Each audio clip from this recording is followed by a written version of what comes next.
We are on Daf Yud Gimel Amud Aleph, Brochos, page 13a.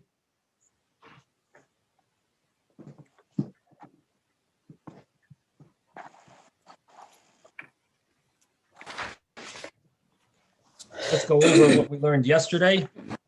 Yesterday we learned the Mishnah of mentioning the Exodus from Egypt at night. And I mentioned to you the opinion of the Rambam, how the Rambam learns that there is not an argument in the Mishnah if you have to mention Yetzias Mitzrayim at night. Everyone agrees that you have to mention Yetzias Mitzrayim at night. The only question was, how do you prove it? And on this, we had Ben Zoyma said he was able to prove it from a verse, from a pasuk that says, Koil Yemei Chayecha, all the days of your life. So Ben Zoyma said, why does it say Koil Yemei Chayecha? It means it includes the nights, that not only all the days of your life, but since it says all, it could have just said the days of your life. You should say Yetzias Mitzrayim, the Exodus from Egypt. And it says all the days of your life. So we mentioned the Exodus from Egypt, even at nights. Now, what that means is that in the Shema prayer, we have the third paragraph. The third paragraph ends with the Exodus from Egypt. And after the third paragraph of the Shema, the truth is we mention we continue to mention the Exodus from Egypt in other statements and verses that are recited at night as well in the Emes Ve'amunah, in the next paragraph afterwards. So we definitely mention Yetzias Mitzrayim at night. So what do the rabbis say? How do the rabbis learn Koil Yemei Chayecha? When the verse says all the days of your life, how do they learn that verse? Does anyone want to share with us, remember what we learned yesterday? How do the rabbis understand the extra word all the days of your life? What does the word all include? So we said Ben Zoyma says it includes the nights. What do the rabbis say? Even in Yemos HaMashiach, the Messianic age, will still be talking about saying over, remembering the Exodus. That's right. So thank you, Howard. So all the days of your life, the rabbis learn, it means Lahavi Limais HaMashiach, which implies that Ben Zoyma disagrees. And Ben Zoyma maybe holds that you won't be mentioning Yetzias Mitzrayim in the days, or Ben Zoyma, Rebbe Elazar ben Azariah, definitely Ben Zoyma, maybe Rebbe Elazar ben Azariah as well. He'll hold that you don't have to say remember the Yetzias Mitzrayim even in Yemais HaMashiach. Yes, Ben. I think Rabbi Eliezer says Kol adds to it because it's not just the days. You can say Yemei Chayecha or Kol Yemei Chayecha. If you add the Kol, includes the night. So that's right. That Ben Zoyma said that, and Rebbe Elazar ben Azariah was so happy that Ben Zoyma said that. Now, if you look at the words, V'loi Zachisi, I didn't merit, V'loi Zachisi. There are two ways of learning V'loi Zachisi. One translation of V'loi Zachisi is Loi Nitzachti.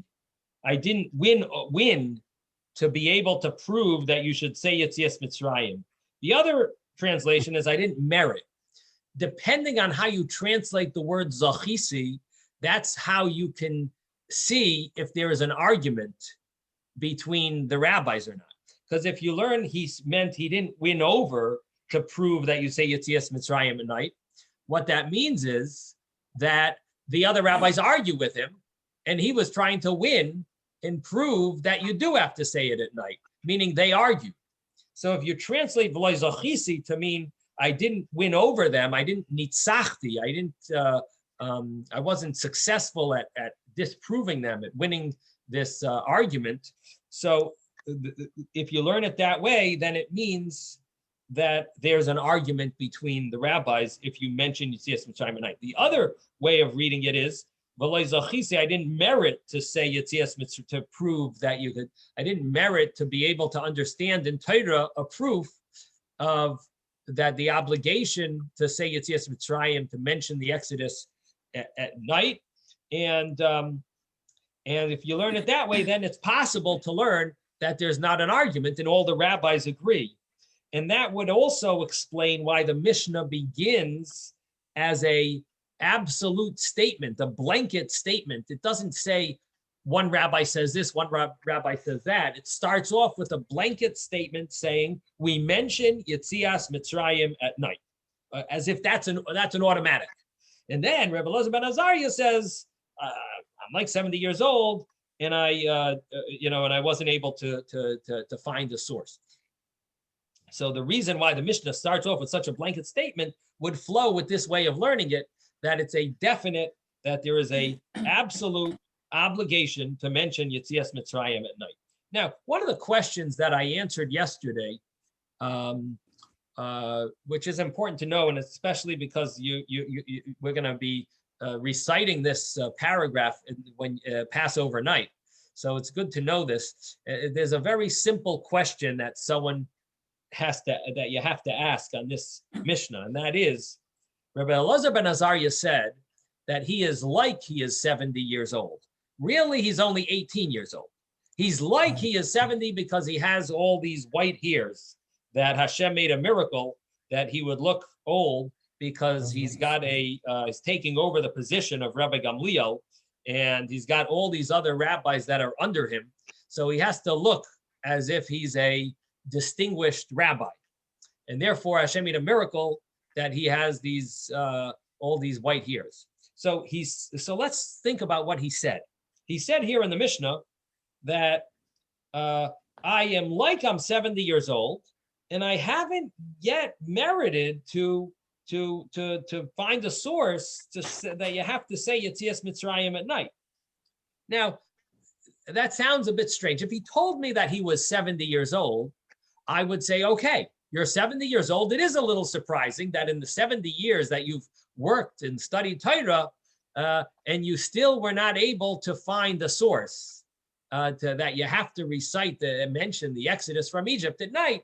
That sounds like quite a impressive statement. Then you say that in Ben Zoma was able, with Ben Zoma now, but he found the source. So it sounds very nice that he's 70 years old and he wasn't able to find the source. He knows you have to do it at night, but he couldn't find the source until Ben Zoma came around, and Ben Zoma, who maybe was much younger, maybe he has a source, and it's a very good source.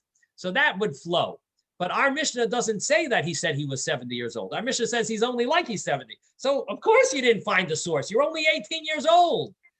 You're only 18. You're supposed I'm not surprised. Just because you have some white hair, you should have found the source. You're not 70 years old. You're like you're 70 years old. That's not a reason why you should have found the source. So I don't know if I clarified the question yesterday so clearly, but I did mention a few points that would answer this question, or maybe some of you might have your own answers. So I want to, let's see, any thoughts on this, or anyone remember anything that I said yesterday that might answer this? And again, we say this every year in the Haggadah, but it's a very strong question.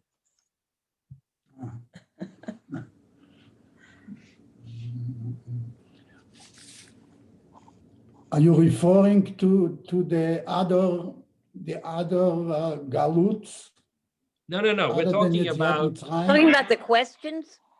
We're talking about the fact that Rebbe Elazar ben Azariah says, I am 70 years old. How does that flow with his statement? Just because he's 70 years old, that's not a reason why he should know a source for the Exodus from this, to mention the Exodus of Egypt at night. If he is 70 years old, that's a reason that he should find a source that you mentioned the Exodus of Egypt at night. But if he's only he's 70 years old because he looks like it, that doesn't, that's like saying, I look like I'm a big professor. So it's surprising that I don't know physics. I look like a big professor, I have such a look. surprising. It's not surprising. I just look like I'm a professor. I'm not a professor, So why should I know physics? I shouldn't, just because he looks like he's 70, why should he know? So let me tell you. Yesterday, so I mentioned that there is an explanation here that Rabbi Elazar ben Azariah worked so hard in Torah that the learning that he did in his 18 years, and he hardly slept, and he hardly ate, and he hardly took vacations, and therefore he truly was like he was 70 years old. Hashem made a miracle, of course, that he looked like he was 70 with white hair, but the reason for the miracle was because it sort of fit who he was. He was like someone who had learned for 70 years. He had taken advantage of all his time, and he focused well. And when he learned, he was fully there, and all his free time was used up learning. So he was like he was 70 years old in learning, and therefore it is surprising maybe that he didn't know a source, that he couldn't find a source for mentioning the Exodus from Egypt. So that's one explanation. The other point is that he was mentioning that Hashem made a miracle for him, that he should look like he's older than he is. That miracle was because he was very learned. In other words, the first answer is that he did spend time 70 years old. The second answer is that he's an extremely learned person like he's 70, and therefore Hashem made this miracle. Therefore, he was hired as a nasi, as a leader, and therefore Hashem made a miracle that he should look that way because he really was a very learned person. Not that he necessarily spent the same amount of hours that a 70-year-old had already spent in learning, but that he was knowledgeable like a 70-year-old. And that's what it means. I'm 70 years old because Hashem made this miracle that I look like I'm 70 because I actually am someone who's like I'm 70, and yet I still don't know a source for Yetzias Mitzrayim, to mention the Exodus from Egypt tonight. So those are the two answers. So at your Haggadah, Seder, you'll have a little answer there of how the sentence flows. Okay, so that's really the Mishnah, and then the Gemara mentioned that there's a verse in Jeremiah, in Yirmiyah, that says that we do not mention about the fact that Hashem took us up from Egypt when Mashiach comes. It seems in the verse pretty clear that we're not going to mention it. That seems to contradict. This seems like a strong proof that Ben Zoyma has to the Chachamim. Again, in the end of the Mishnah, we had an argument. The rabbi said the reason why it says koil is to say that you have to mention the Exodus from Egypt at night. And Ben Zoyma says, no, there's a verse that clearly says you don't have to. So Ben Zoyma holds that you don't have to say, and he brings a proof in a brisa in the Gemara.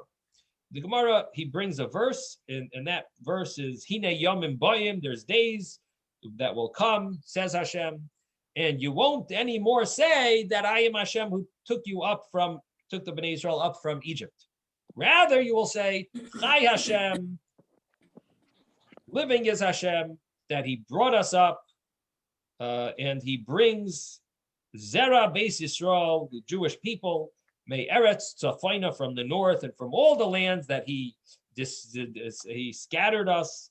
And so you see that we're going to then be thanking Hashem only about the ingathering of the exiles, but we're not going to be thanking Hashem for the Exodus. So Ben Zoyma seems to have a good proof. He has a verse. And what are the rabbis going to do with that? So the Gemara, what does the Gemara answer? Anyone remember what the Gemara answered? How do you answer such a verse? The verse says, we're not going to mention that Hashem took us up from Egypt when Mashiach comes. I think the idea was we're not going to emphasize it as much, right? But we'll still mention it. Right. Thank you, Howard. So yes, so the Gemara answered that it's not that it's going to be totally uprooted. It's just going to not be the main. It's not going to be the main focus. The main focus is going to be the redemption from this exile and the ingathering of the exiles and so on. And the secondary idea will be the Yetzias Mitzrayim. It will be mentioned, but it will be secondary. That's the way the rabbis will understand it.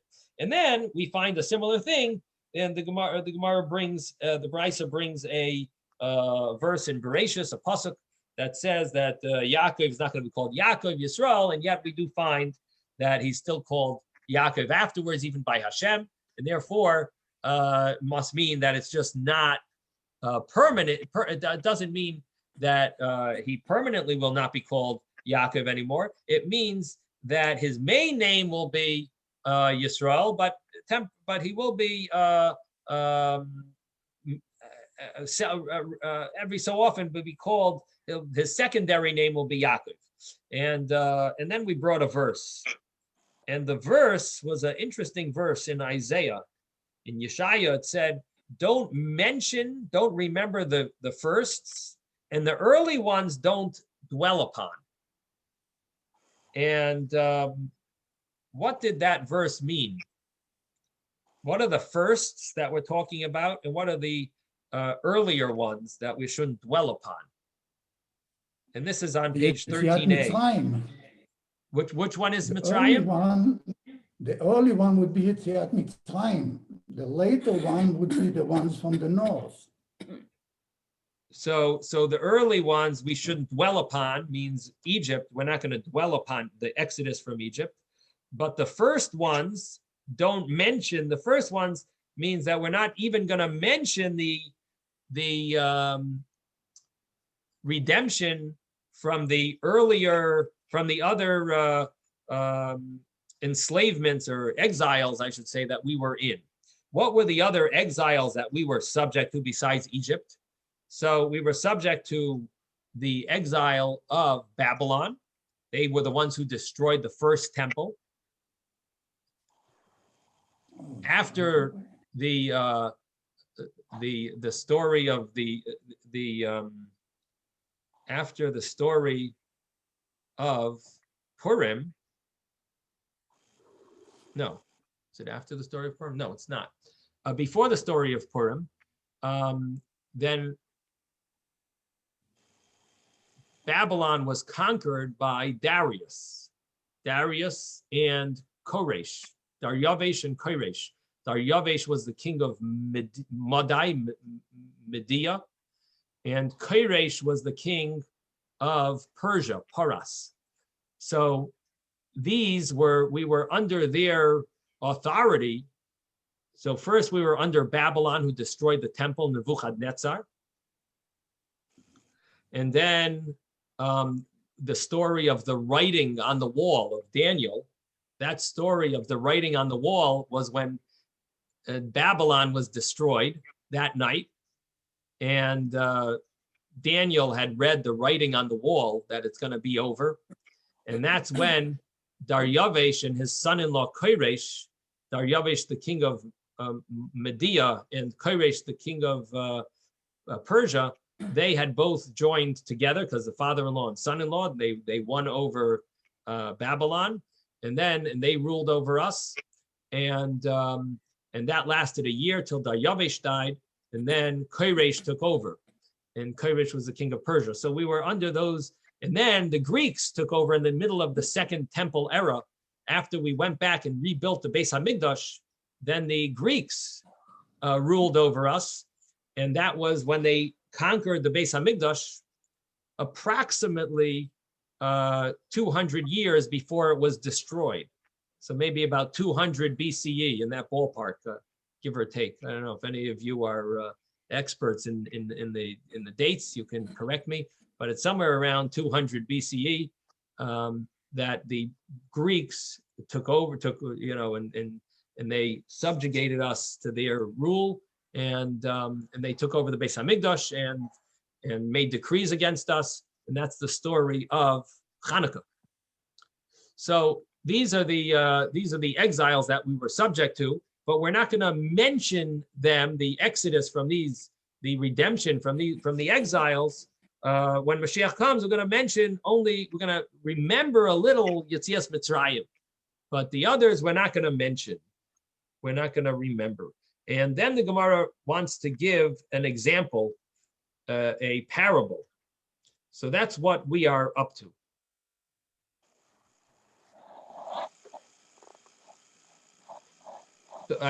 There was one more sentence that that we mentioned that we started yesterday, and that is that there's a verse here. Let's begin at that verse. We're now 5 lines down from the top of the page on 13a.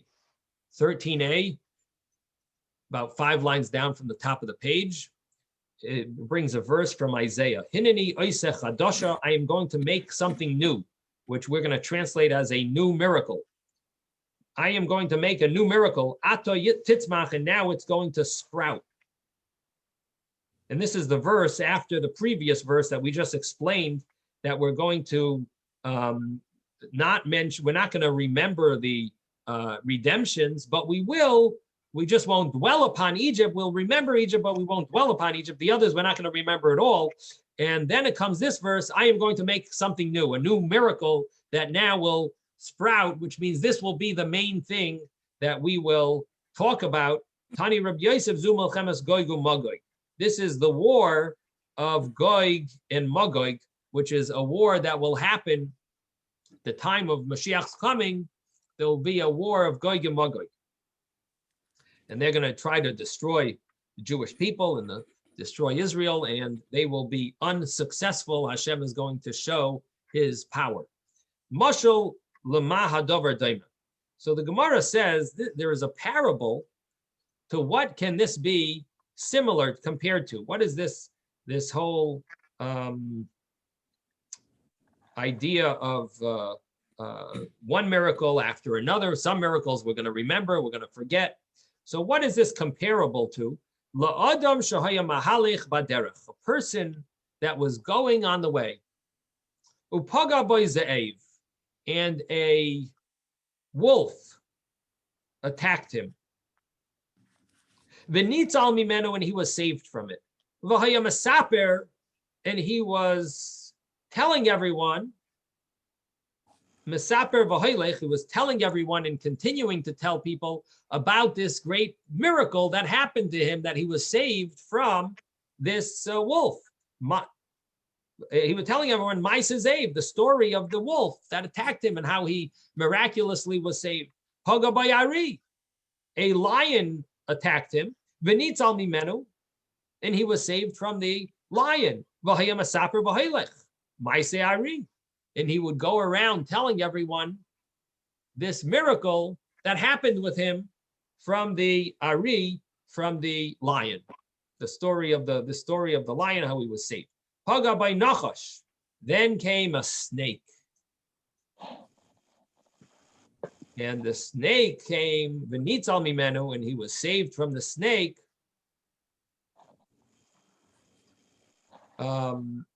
Shachach Maisa Shnehem, he now forgot the miracles, the story of both.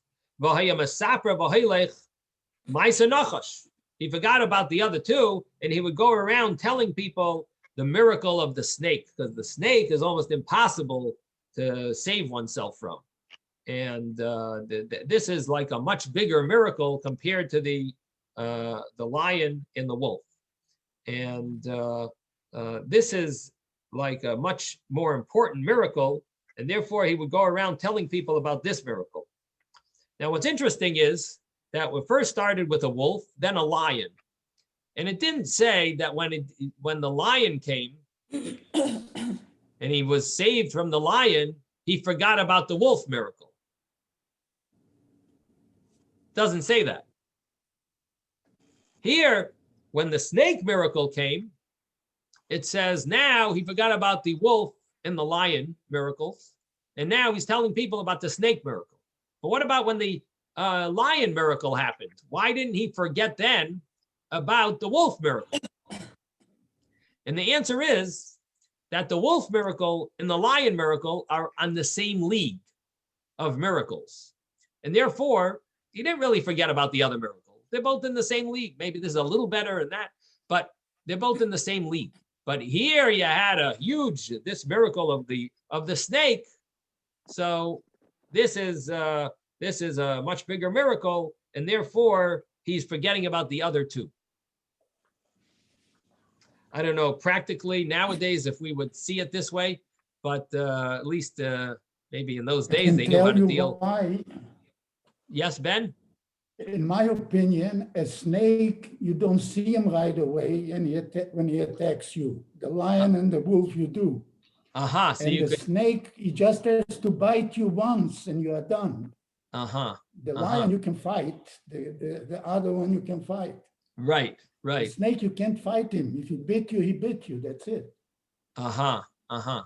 Now It's a have greater have miracle. people fought with lions and won? Is that something that people ever has anyone ever fought a lion In and the won? movie Tarzan, you can see it. Is I'm wondering if it's practical. I mean, I once met someone who don't was doing know. the Everglade tours, and Well, he Daniel was in the pit with the lions and he was saved. So right. But the thing is, I don't know. I'm not really sure how it works with the lions, but I know this guy from an Everglades tour. I asked him if what happens if an alligator comes to attack you, do you shoot it? So he told me that, what do you need to shoot it for? I fought with numerous alligators in his fun years, and he would fight them so it wasn't uncommon, I guess it's not uncommon to win, I guess, an alligator. You could fight them and win. And even if they bite, he said you could just, you pour bleach on it, and he once got bit from an alligator. So I guess it's not impossible to win a fight with an alligator. I don't know if that same applies to a lion. I mean, I guess if you hit the right area, but a snake, you're Didn't sort of Shimshon Hagiber one bite doesn't kill a kill you. lion or fight yeah, it off again, we're with talking a about stone of an axe? miraculous people. Daniel, Shimshon, I don't know if we can compare ourselves, but okay. Well, the size Anyway, of the lion So either. Ben said an interesting thing, that that a lion you could fight with, and a snake you don't see it, so it's a little harder. It's much it comes up to you without you seeing. Thank you, Ben. That's a good point. Maybe that's why it's considered a much bigger miracle. My Gemara says each encounter was more dangerous and each escape more miraculous than the last.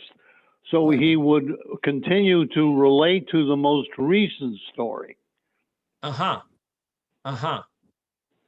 But that doesn't explain why you remember the wolf after the lion came. Yeah, because, well, that's a person would relate to the most recent story. No, he had both stories until the snake. Yeah, well, the last one was. Yeah, I think what Arnold is saying is that the story with the wolf and the lion happened around the same time. Later on, the story with the snake happened, and therefore, because the earlier two happened close proximity, so they were both fresh. But when the snake, there is a commentary that explains it this way, but the snake happened later on, and therefore, you sort of forgot about all the earlier ones. And according to that way of explaining it, what it means here is, I didn't initially explain it this way, but it's nice that you brought it up, Arnold. The way the Gemara is explained, what the Gemara is emphasizing then is that the most important miracle is going to be the war of Gog and Magog, and the redemption, the final redemption. That's going to be the great miracle, because that's going to be the current miracle. And therefore, we're going to forget about the others, because this one is going to be much more current. So that's one way of explaining it. Thank you, Arnold, for bringing that. It also says, so too with Israel, the most recent troubles cause earlier troubles to be forgotten. Right.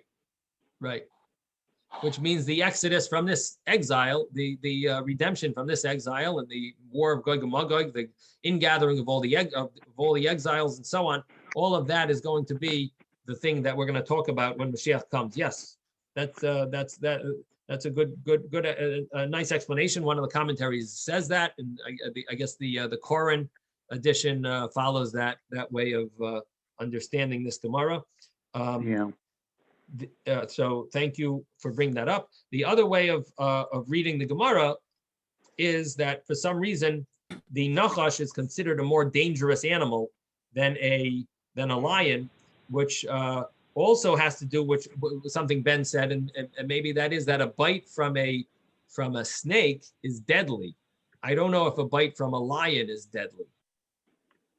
So it could be that might be another point why a Not snake all is. snakes are deadly. Well, the snake that we're talking about here is a poisonous Viper? snake.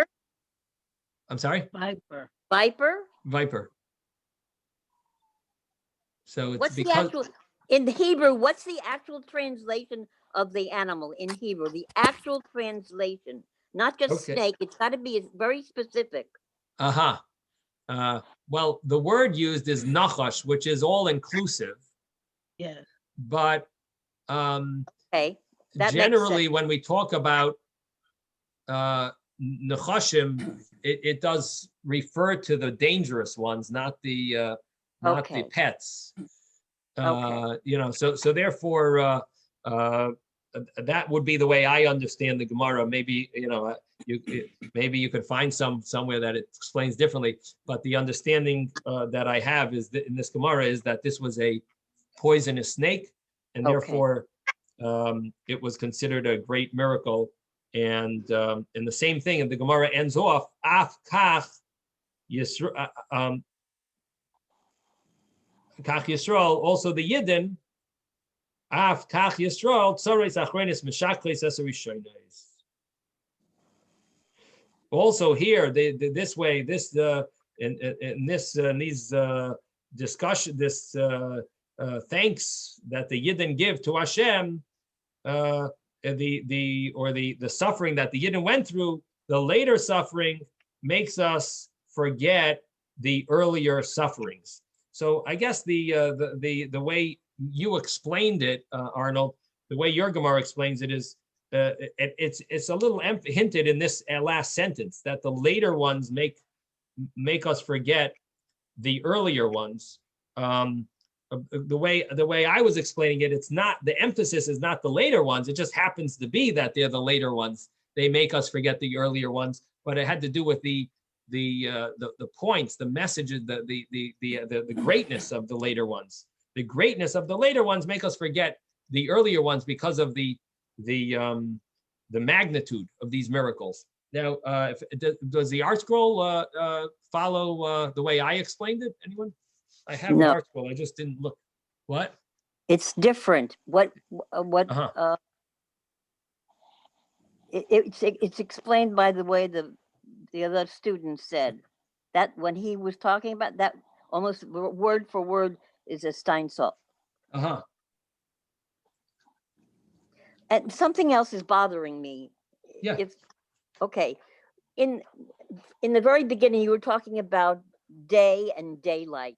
To me, when you say day, it means 24 hours. Actually, before I correct you, I have an art scroll here. I'm just looking at it now.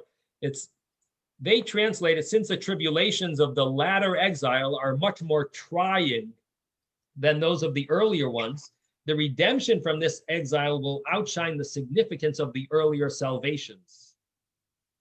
So he does mention that the emphasis is the magnitude of the exile and the miracle of being redeemed from this terrible, horrible exile.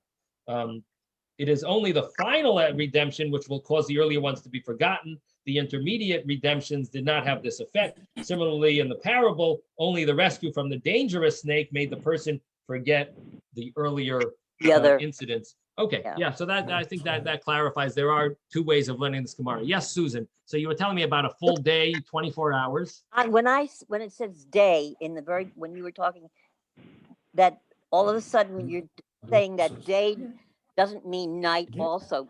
A day is 24 hours. That means day and night. In the actual Hebrew, is it day is it only the word day and that only means during the daylight, or does it say daylight in Hebrew?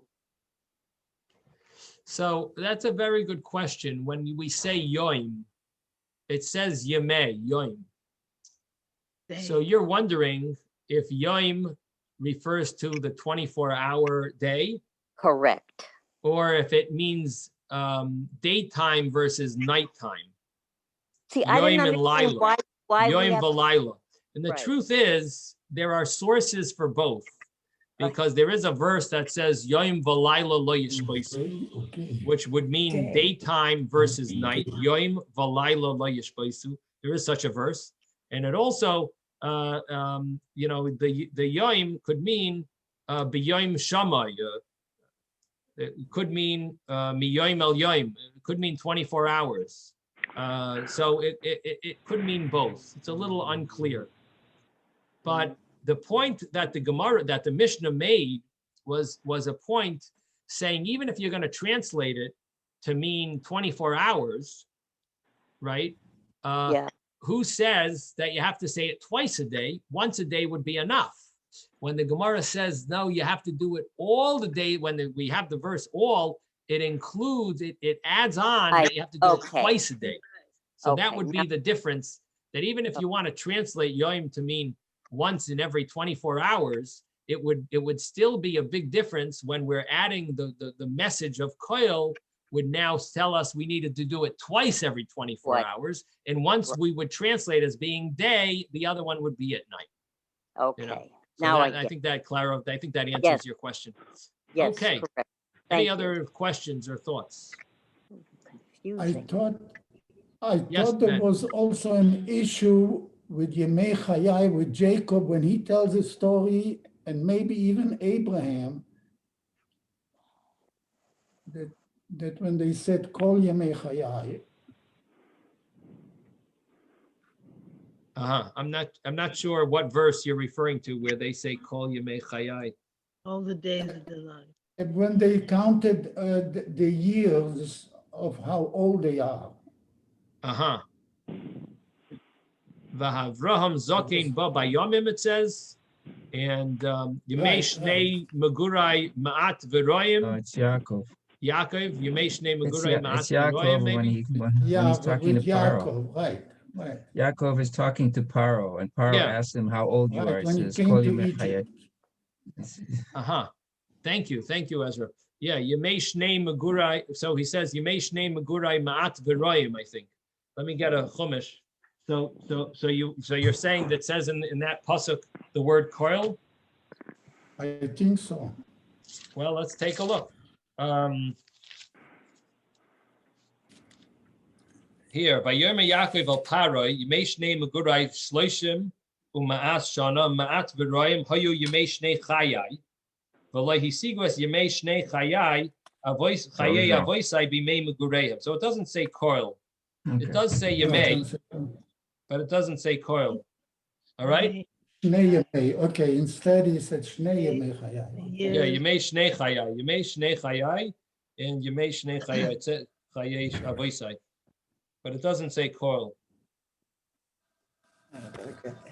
Does that have cause more of a question, or I don't know what the question is. No.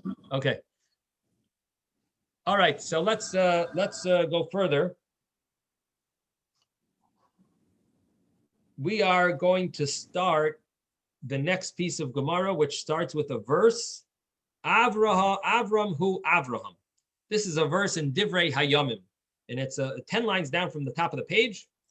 Avram hu Avraham. Avram is Avraham. So the Gemara explains why is what is this? What is the difference of the name Avram and Avraham? B'tchila nasa av la'aram. In the beginning, Avraham was an Av to Aram, to the people of his country. He came from Aram. And the name Avram is a combination of Av and Aram. V'lebsoif nasa Av l'chol ha'ilam kulai. In the end, when his name was changed to Avraham, it's Av kol ha'ilam kulai. So that's the meaning of the new name, Avraham. which meant that he went up in his position. He now became the leader of Kol Ha'olam. And Rashi says, Av Hamoin Goyim, the father of many nations.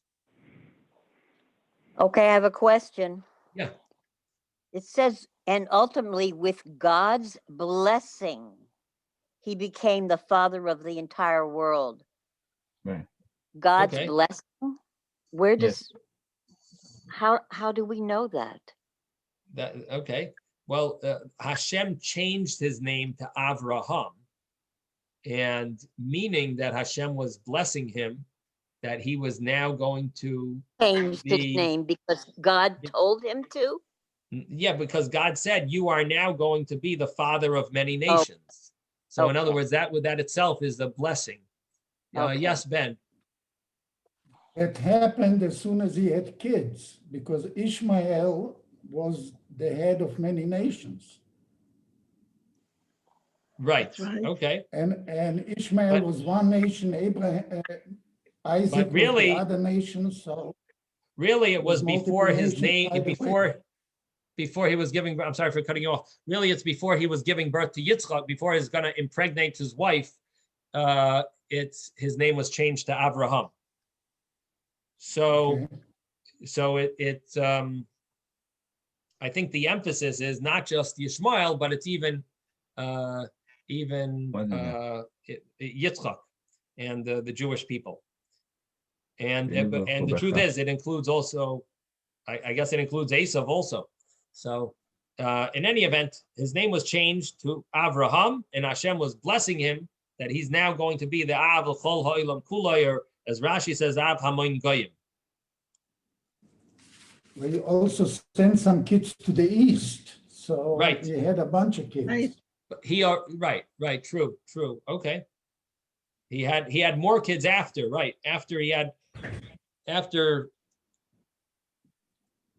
Sarah passed Isaac away. did. After Sarah passed away, he remarried Hagar, who's now called Keturah, and he had a whole other bunch of children, 12, and so yes, he had numerous kids after that. That's correct. They went to the east. And he sent them off to the east. So the Gemara now explains the name Sarai became Sarah. Sarai, he Sarah. Sarai is the same person as Sarah, but Betchila in the beginning, Nasis Sarai L'umasa. She was called Sarai, meaning my Sarah, a person, more of a singular. My Sar, which is like a minister. What? Princess, it says. Princess. My Okay. princess. Yeah. And now, thank you. And now, Betchila, she was Sarai L'umasa, just to her nation. And in the end, she became Sarah to the entire world. She's a princess or a minister, some type of a leader to the entire world. Right.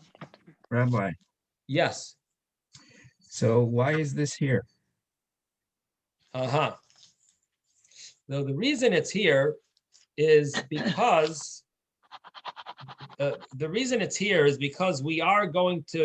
we mentioned earlier about when Hashem changed Yaakov's name, did he change it completely? Did we still going to mention Yaakov, or the same thing is going to be about Avraham?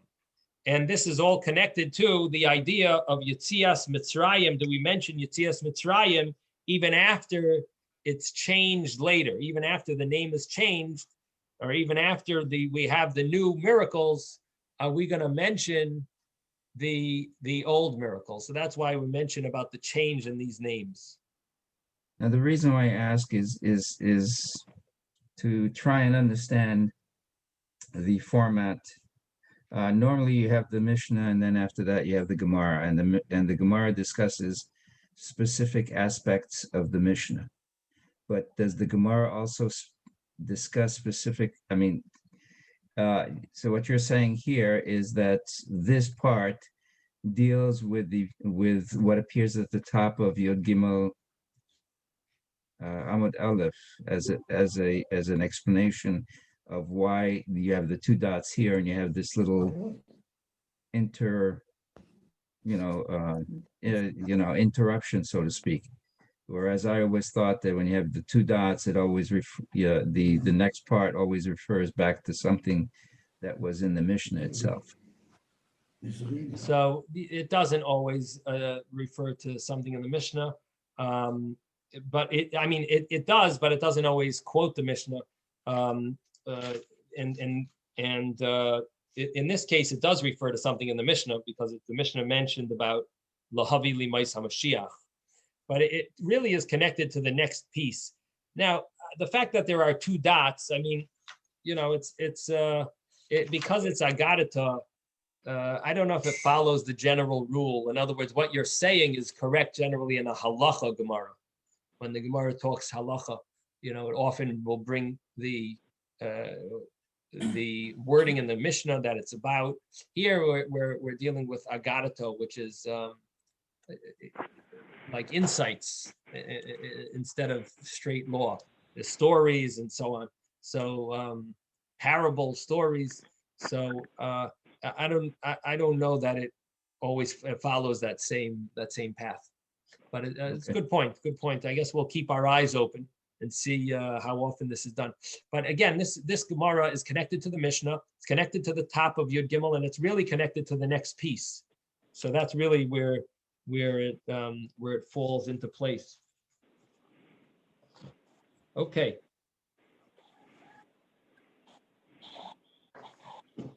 So we just explained the verse Avram hu Avraham in Divrei Hayamim.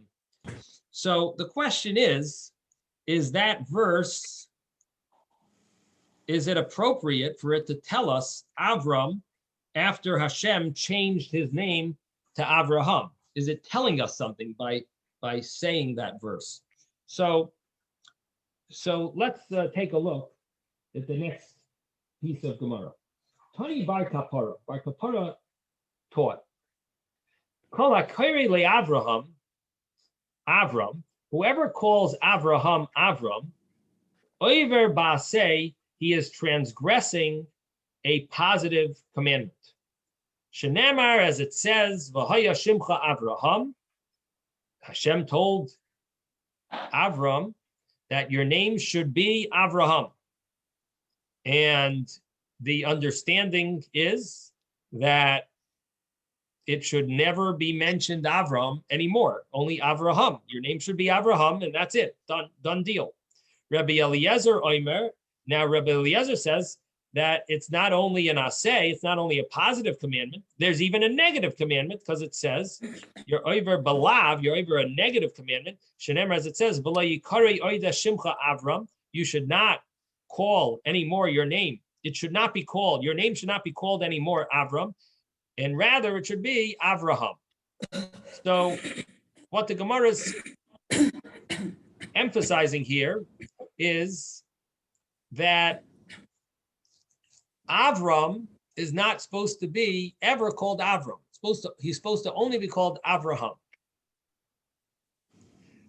And if a person doesn't, he's actually transgressing a positive commandment and a negative commandment.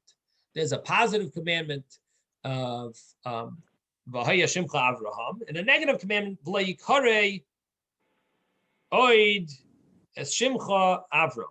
So seems like very clear that Avram is a no-no. You can never say Avram anymore. You can't call him Avram. Ela meyato, so the Gemara asks, if so, Hakore l'sara saroi hachinami? What about Sarah? Sarah's name was changed. Now what happens if you call her Sarai? Is that also prohibited? Yes. So the Gemara answers, Hasam kuchabrichu amar le Avraham. What's the verse there? Hashem told Avraham, he said, Sarai ishtecha, Sarai your wife, loisi kare es shema, you should not call her name Sarai, ki Sarah shema. because her name is really Sarah. So don't call her Sarai. You should call her Sarah. So it doesn't sound like an obligation on everyone. It sounds like only like an obligation on Avram. Avram has to call her Sarah, but it doesn't say that everyone else has to call her Sarah. So we could call her Sarai. Avraham, we have to call Avraham. But Sarah, we could call Sarai. So the Gemara says, Ela meyato, if so, Hakore liyakov, Yaakov, Hachanami. The person called Yaakov, Yaakov, is it the same? Is it going to be the same? That you're not allowed? It says that v'lo yikare shimcha oid Yaakov kiyam Yisrael yeshem echad. Your name should not be called Yaakov. Look at the words. If you look at the diktuk of the grammar, you see that it emphasizes that he shouldn't be called Yaakov. It doesn't say that someone shouldn't call him Yaakov. It says he shouldn't be called Yaakov. So you're going to say Hachanami. The same thing would apply that that you can't that it's a negative commandment. You're going to transgress a negative commandment when you say Yaakov. So the Gemara answers, Shani Hasam the Hadar Hadre Kra. There it's different. By Yaakov is different than Avraham, because by Yaakov the pasuk it goes back and calls him. It returns. The pasuk returns. What does it return to do? It returns to call Yaakov. Yaakov. Hadra Hadre Kra. The pasuk returns. The chsiv, as it says, "V'yamer Elokim Yisrael." Hashem told Israel, meaning He told Yaakov, "V'mareis halayla," at the night, in a vision at night. V'yomer, and He said, "Yaakov, Yaakov." So Hashem Himself calls him Yaakov. The beginning of the verse says He tells Israel, and He says, Yaakov, Yaakov. So we see that it's sort of interchangeable, or there's might be reasons why at some points Hashem calls him Yaakov, and some points Yisrael, but it's not prohibited. It's basically saying that your name is changed, but the earlier name is not wrong. And I guess what it means is your name is not only Yaakov, or it shouldn't be called. It's a little hard to fit it in the verse. Yaakov, your name should not be called anymore. It sounds like it's saying it shouldn't be called any more Yaakov. So the way to translate it, I have to think about how to translate it that it fits within the verse, because what we're saying is it doesn't mean forever. It just means that it shouldn't only be Yaakov, or it shouldn't always be Yaakov. Kiyam Yisrael Yeshemecha.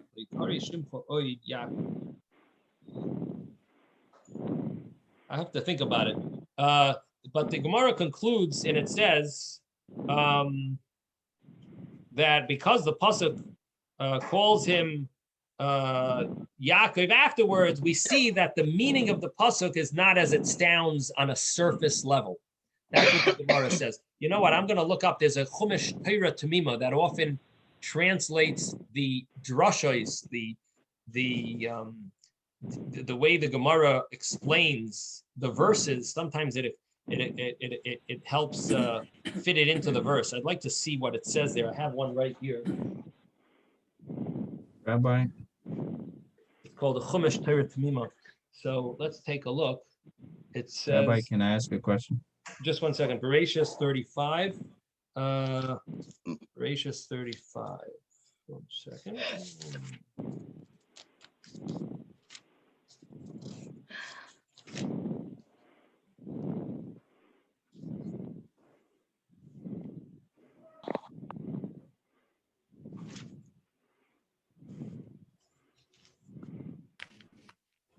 So he says it's impossible to say that Yaakov was totally uprooted, removed, because we find that Hashem Himself went back and called him Yaakov. And even though the pasuk says Yisrael should be your name, which sounds like only Yisrael, we have to say that the Lashon Kiyim is Lav Davka, Rak the Yisrael Iker, V'Yaakov Tafel. Yisrael is the Iker, and Yaakov is the Tafel. And in Shilas Shuvas Yaakov, he has a Chakira, he questions this, that it says Kiyim, which sounds the way normally it means only, that only Yisrael. Yeah, just a minute. So he questions this, how to translate it. Stay where you are. Somebody's breathing into the phone. Mute yourself. Wait a please. few minutes. Right there, sit down.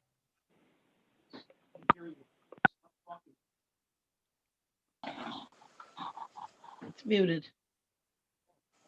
Yes, it is. So he brings down from the Yerushalmi that the Sarai, the Yud was given over to Joshua, Yehoshua ben Nun, which was Hoshea ben Nun. In Avraham, none of the letters were removed, just added. So by Sarai, the Yud went to another name, and therefore it's not a problem. That's very The interesting. name was broken. By Yaakov, Hmm. if it's removed, it'll be totally removed, and that wouldn't be covered. That's a very interesting thought. I have to think about that a little more. But what that means is that Avraham, no letter was removed from his name. We just added a hey.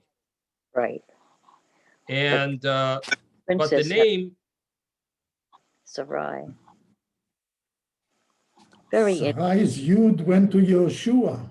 by Sarai, the Yud went to Yeshua, and we added a hey. So the reason why Sarai, you don't have to call her, you have no problem calling her Sarai.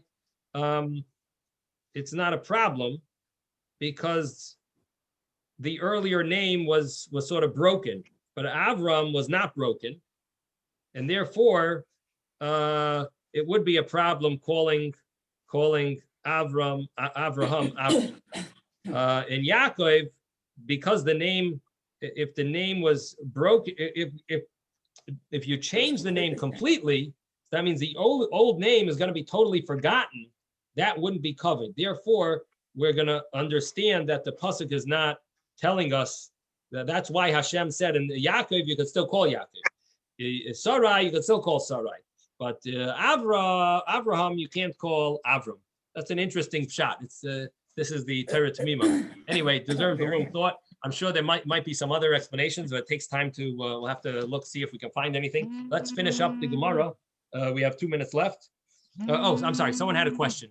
Who Yes, wanted to ask me a question? Is there a difference between the fact that in the first case, Hashem is the one who makes the assignments of the names, whereas in the second case with Yaakov, it's the Sar of Esav who does the assignment, and so therefore Hashem is not bound by making any kind, by requiring to call him, not to stop calling him Yaakov. Well, the only thing is that the angels have no power of their own, so everything they do is with the power of Hashem. So I don't. Yeah, I'm not sure if you could say that. You know what I mean? It sounds interesting. I don't know. Yeah, I'm not really sure if that's connected. Okay, so let's continue. So it says that Hashem himself called Yaakov. Mesav Rabbi Yosef bar Oven v'itema Rabbi Yosef bar Zvida. So Rabbi Yosef bar Oven, and some say Rabbi Yosef bar Zvida, challenged with this question. It says in Nehemiah, in the book of Nehemiah, Atahu Hashem Ha'Elokim Asher B'charta B'Avram. You are Hashem Elokim who chose Avram. So how do we say? How could it say such a thing? How could Nehemiah have said such a thing and written such a thing? Using the word Avram, if we're not supposed to use that word. Amar le hasam navihu. The kamasadish l'shvachei derachmana. My dehava meikara. This is the Navi, the prophet, who was mentioning, he was organizing the praises of Hashem, and Shvachei is praises, the Rahmana of Hashem. my dahava meikara, the way it was originally, that Hashem chose him when he was Avram and made his name Avraham. So it's sort of a historical fact that he's saying praises that Hashem had chosen when his name was Avram, Hashem chose him. And then he changed his name to Avraham. So we're not calling him Avram. We are mentioning that his name used to be Avram. And therefore, it's totally not a problem.